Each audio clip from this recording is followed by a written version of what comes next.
میگه در کوی غریبی دادرم میفوره، در روز ضروری خواهرم میفوره. روزی که بیان به بالین مرگاور، یک سینه رحمی مادرم میفوره.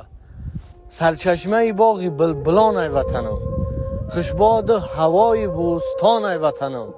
یک بار دیگر باد بر وطنم، دل پاره کنم یاد غریبی نکنم. واقعا هم غریبی یک درد سخت ای، دور پدر و مادر یار و برادر.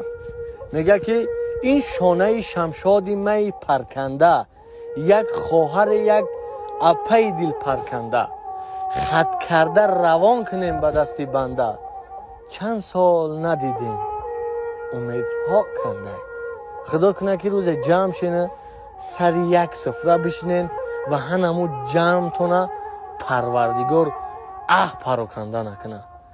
الهی آمین.